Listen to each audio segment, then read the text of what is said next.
Halo pencinta kuliner, dari selatan Pulau Bangka, kami kembali menyajikan keunikan ragam kuliner Indonesia di negeri serumpun sebalai Provinsi Bangka Belitung.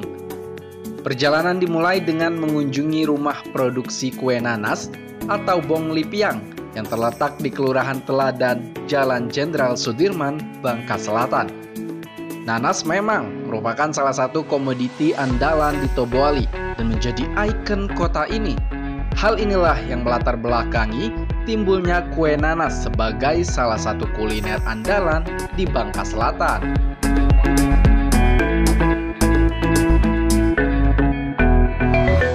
Bong Lipiang dikenal merupakan kue asli turun-temurun masyarakat Tionghoa yang menyatu dengan kultur pribumi. Dibuat dengan menggunakan bahan dasar nanas yang diolah menjadi selai. Kue yang mirip bakpia ini sudah merambah pasar hingga mancanegara. Wah, rumah produksi Mama Pia sudah memperkerjakan sejumlah pegawai dan mampu memproduksi ratusan kue nanas dalam sekali produksi.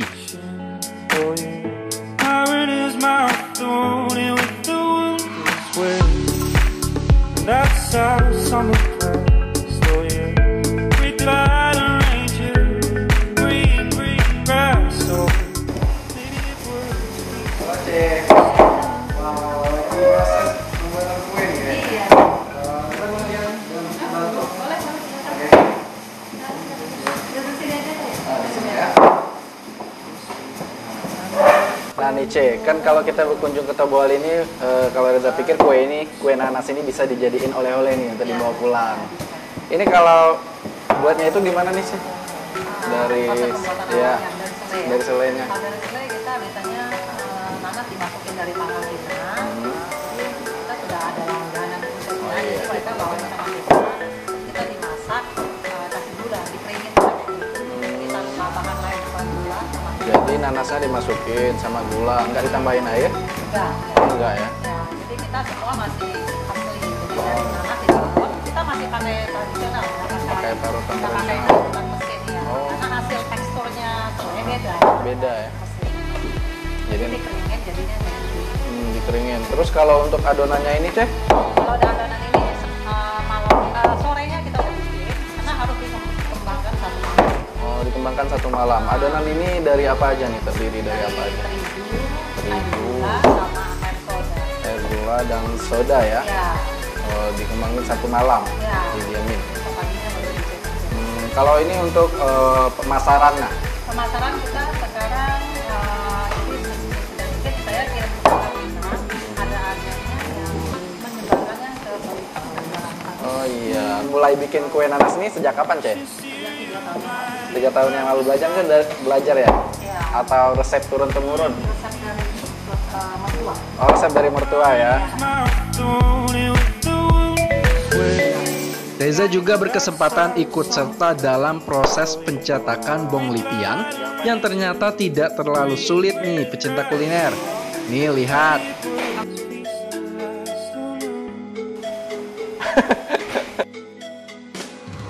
Nah, pecinta kuliner, aku lagi nyobain proses mencetak Bong Lipiang, kue nanas khas Tobuali. Jadi seperti ini. Sebelumnya dibelah dulu, jangan lupa. Hampir saja lupa. Ya, terus ditekan.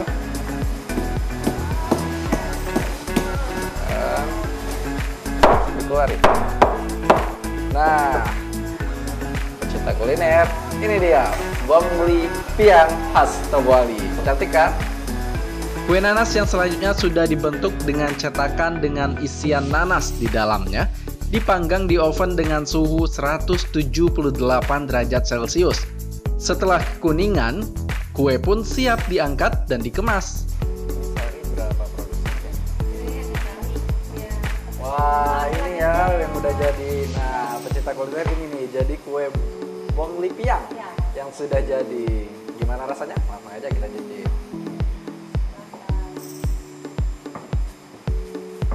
Selainya itu udah kelihatan banget nanas.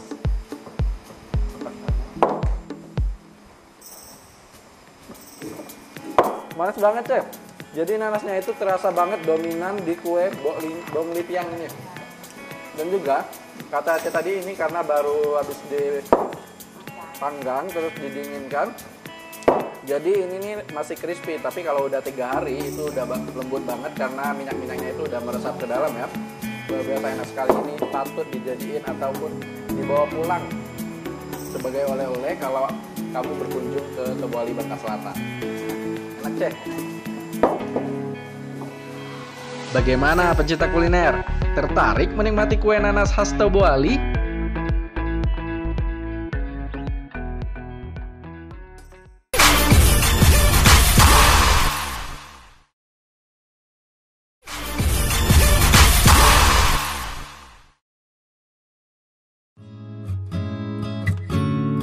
Tadi kan kita sudah melihat proses pembuatan kue khas Tobuali yaitu bom lipiang. Nah, kali ini Reza akan berkunjung ke salah satu restoran seafood yang ada di Tobuali, Bangka Selatan.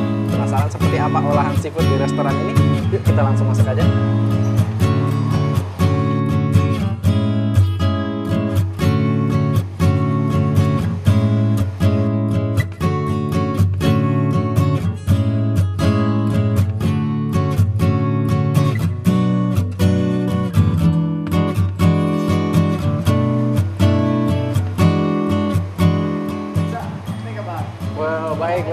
Baik. Oh, lama dari sini. Makan apa ya? Traktir nih ya. Oh, jo. Apa di sini ya mantap Pak? Tempal. Oh. Perjalanan selanjutnya saya menuju Wendy Resto yang menjual berbagai seafood khas Tobuali. Warung Wendy terletak tak jauh dari pintu masuk kota Tobuali, Bangka Selatan.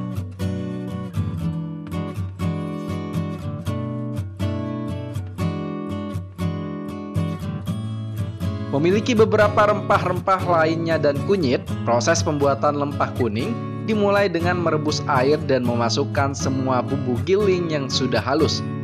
Setelah matang, campur udang dan lempah udang khas Tobuali siap disajikan. Simple dan sangat menggugah selera.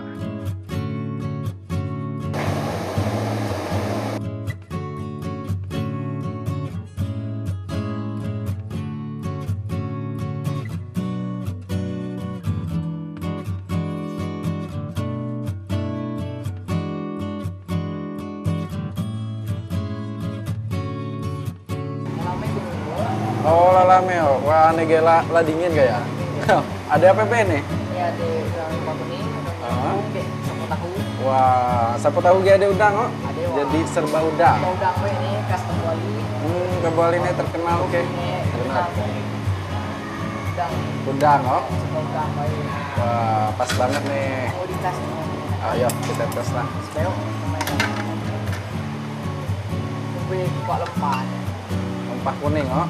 Tapi biasa ikan nih udang kok tapi. Oh, udang. Oh. Udang nih. Serba udang ini. Oh, bener lah. Tobuali ini kan ada juga yang terasi yang dari udang ya. Mau tinggi pakai terasi. Campur terasi ya. Oh. Kunyit. Dari mantap kan. Abang Coba kita lo. kena pedas. Coba lo, tes pedas gak? Pedas asam. Oh, pas lah di lidah. Wah, buat ini kita mau pedas. Namanya ya pedas tuh. Di udang. Oh. Nah, udah tahu. Itu pedas. Pedas. Udah udang. Ini rasanya. Segar udang ah. Oh. Allah lagi. Ini udang udang kapan nih? Langsung ditangkap langsung dimasak kok. Tulanya jadi segar. Oh. Oke. Asik. Pas bener udang. Segar udah. Oh. Masak udah. Sampai lupa nih sama pecinta kuliner yang ada di rumah nih. Ini teman aku yang udah lama dan hari ini kita dijumpain lagi di Tobuali dan dia khususnya karena udah lama nggak jumpa, dia neraktir aku menu khas Tobuali. Ada ini semuanya dari udang ya.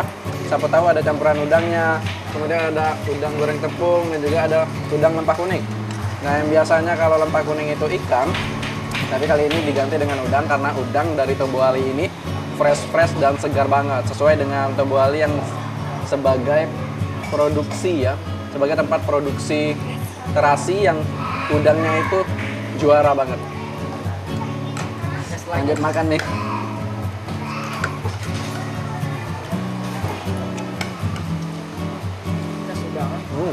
Nih kalau saya mau tahu ini apa be campuran? Kasih banget Peno. Lah, oh, dan hidangkan makanan khas Tobuali, seafood, gale-gale ini udang. Kasih banyak. Mantap, segar lagi udang ya. Oh, nah pecinta kuliner Indonesia, setelah kita menyantap makanan seafood khas Tobuali, kita akan melihat lagi makanan khas dari Tobuali lainnya. Yuk Pan, lanjut makan.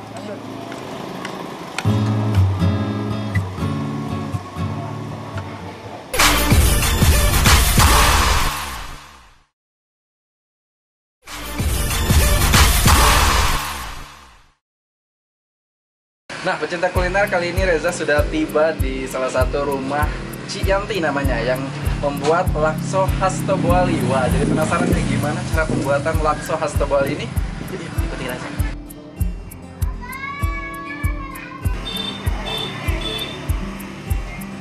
Cik Yanti sudah membuat lakso selama 8 tahun.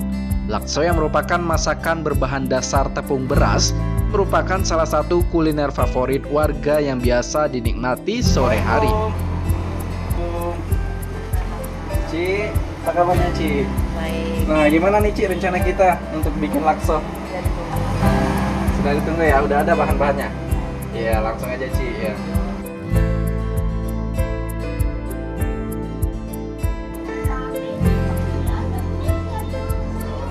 Yuk, masuk ke sebelah sini.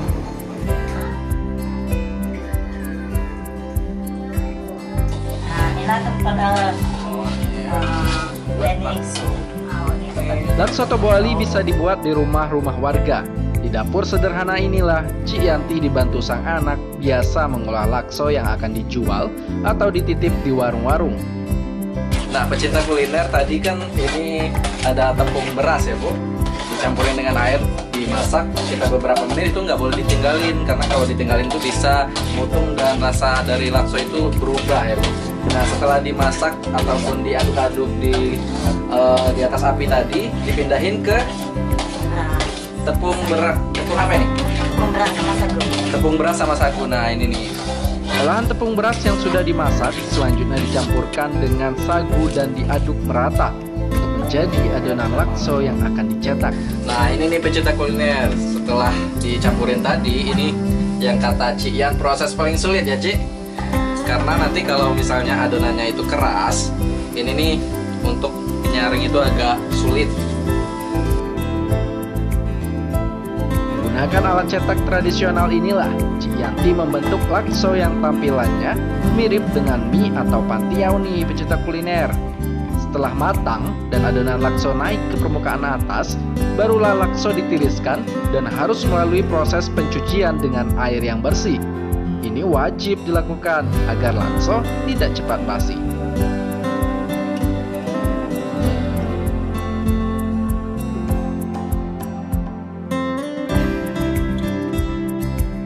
Nah, pecinta kuliner, tadi kan kita sudah melihat proses pembuatan lakso, mie laksonya itu ya Ci. Dan sekarang ini kurang lengkap kalau makan lakso itu nggak pakai kuahnya. Ini nih kuah lakso. Wah, udah nggak sabar nih Ci pengen nyicip kelezatan dari lakso khas Tobuali ini.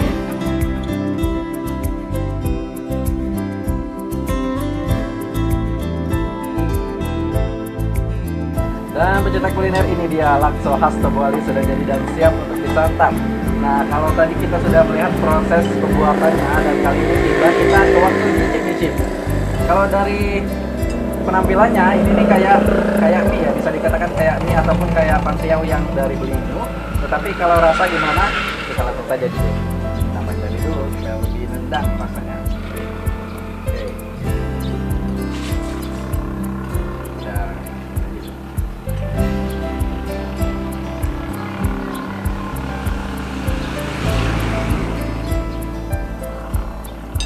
jadi ini pecinta kuliner, rasa kuahnya itu gurih dan santannya itu terasa sekali, kentalnya itu terasa sekali, dan juga ikannya itu terasa banget. Nah, dan sekarang kita langsung saja cicip.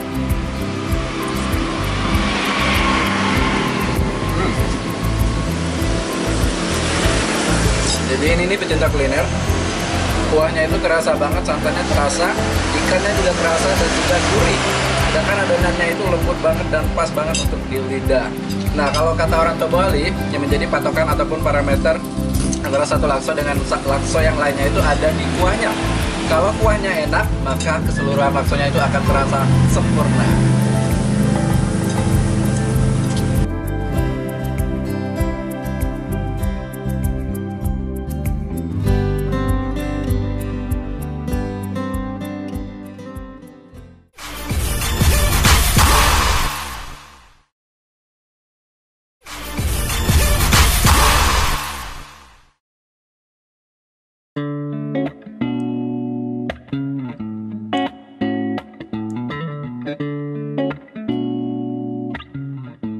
Pecinta kuliner, nah kali ini kita sudah berada di toko oleh-oleh khas Tobuali. Kita tanya-tanya mbaknya dulu. Mbak sini mbak. Nah, mbak siapa nih? Mbak Lia ya. Apa nih yang khas di sini yang bisa aku dapetin dan dibawa pulang yang paling rekomendasi? Di sini ada beras, ada kentang panggang, goreng, Iya. Nah, di sini kami ada produk kentang panggang. Keplang panggang.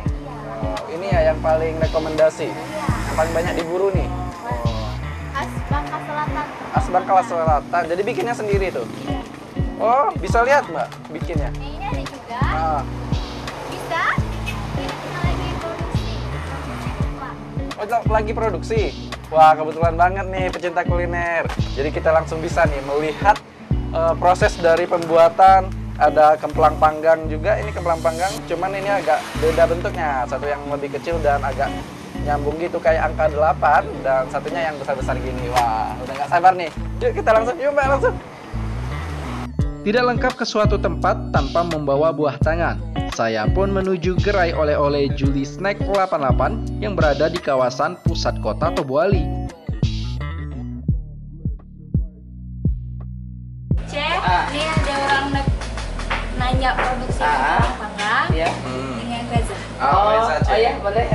Tadi kan dijelasin sama Mbak Lia tuh gimana cara buatnya. Ini katanya lagi apa tuh ada produksi ya hari Iya, ini. Wah, kebetulan banget nih Cek. Aku tuh mau lihat dari proses awal sampai jadi kemplang yang bisa langsung disantap gitu. Oh iya boleh, Bisa ya? bisa. Wah, Mbak Lia, jangan lupa ya tadi pesananku dibungkusin. Mau dibawa pulang nih. Oh iya. Kasih ya Mbak nih. Oke. Ya, Cek.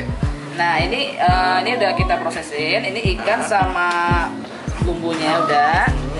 Kita cuma ikannya sama garam. Iya, ikan apa nih Cek? Itu ikan tenggiri. Ikan tenggiri ya. Kalau iya. ikan yang lain boleh nggak? Boleh. Asalkan kita tergantung dari kualitasnya aja. Kualitas ikan dan sagu yang baik menjadi kunci adonan kemplang yang akan diolah. Setelah daging ikan digiling, dikerok, dan dimixer secara merata, sagu dan ikan pun diadon secara perlahan dengan menggunakan tangan. Proses mengadon pun harus searah jarum jam agar adonan menjadi cepat kalis dan merata. Proses ini mirip dengan proses pembuatan pempek khas Palembang. Setelah kalis, adonan kemplang dibentuk memanjang dan lonjong dengan diameter yang agak lebar untuk selanjutnya bisa dipotong dan dipanggang.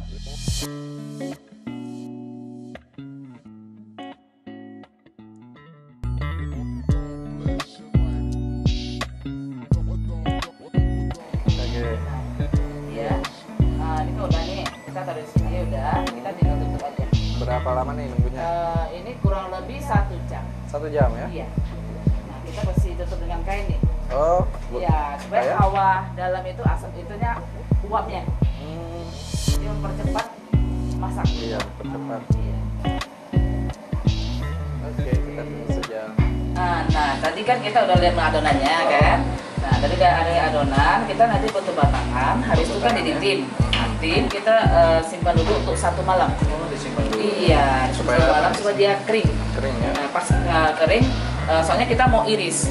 Nah, kalau nggak disimpan di 1 malam dia lembek. Masih lembek. Iya, kalau ini kan udah agak keras tuh.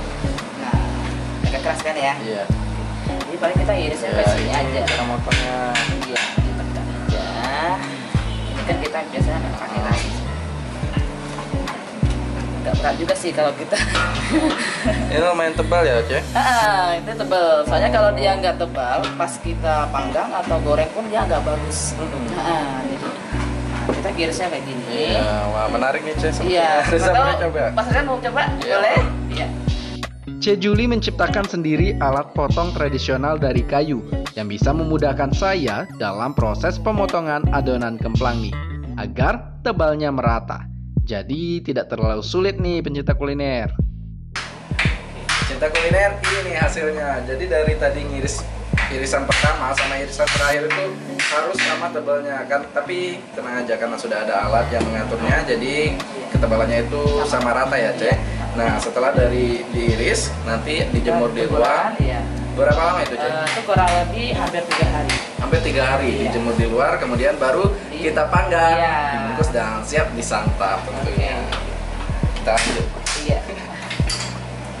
Setelah dijemur, adonan kemplang harus disangrai terlebih dahulu. Hal ini agar menjaga suhu kemplang untuk tetap hangat sebelum akhirnya dipanggang satu persatu di bara api tradisional ini. Ce Juli tidak sendiri, ia dibantu beberapa anggota keluarga untuk memanggang kemplang yang ternyata memiliki trik khususnya loh. Salah-salah, adonan kemplang bisa menjadi keras dan gosong nih pecinta kuliner.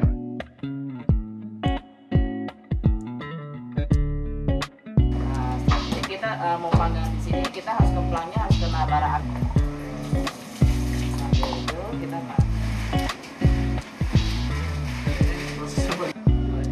Saya pun agak kesulitan dalam memanggang karena adonan kemplang harus sering dibalik secara cepat dan ditekan-tekan di talenan kayu agar seluruh bagian kemplang memiliki tekstur yang renyah dan siap dikemas.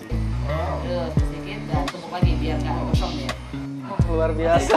Iya. Luar biasa. Nanti aku akan coba lagi deh. Ternyata manggangnya nggak segampang makannya ya. Iya. Ini habis dipanggang dibungkus. Iya, Pak. Mungkin Mbak Lia udah bungkus ini buat saya. Oh iya. Kalau gitu saya permisi pamit dulu ya. Iya, Mas. Oke.